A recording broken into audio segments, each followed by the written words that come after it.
আমাদের পররাষ্ট্রমন্ত্রী ইতিমধ্যে তিনি মন্তব্য করেছেন যে বাংলাদেশে অনেকগুলো আশঙ্কার মধ্যে একটা ছিল যে পুশিন করার যে বিষয়টি, যদি পুশিন করা হয় তাহলে বাংলাদেশ কি করবে। সেক্ষেত্রে আমাদের পররাষ্ট্রমন্ত্রী বলেছেন যে আমরা সেটাকে কঠোরভাবে আসলে প্রতিরোধ করব। সেটি সম্ভব হবে এটা খুবই হাস্যকর ওনার কথাটা, এই জন্য কারণ উনি গত 2 বছর এমন একটা সরকারের ন্যাশনাল সিকিউরিটি অ্যাডভাইজার ছিলেন যে, এবং এই 2 বছর লাগাতারভাবে পুশিন হয়েছে বাংলাদেশের বিভিন্ন সীমান্ত দিয়ে, পত্রপত্রিকায় এসেছে, এটা কোনো গোপন বিষয় ছিল না।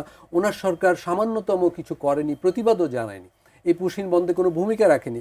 এখন উনি নতুন সরকারের পররাষ্ট্রমন্ত্রী হয়েছেন, এখন উনি বলছেন এটা প্রতিরোধ করা হবে। ওনার কথাতে বিশ্বাস রাখা কঠিন, কারণ এখনকার চেয়েও আগের সরকারে ওনার ক্ষমতা বেশি ছিল, উনি সেখানে সিকিউরিটি দায়িত্বেও ছিলেন, কিন্তু ওনার সরকার কোনো ভূমিকা রাখেনি।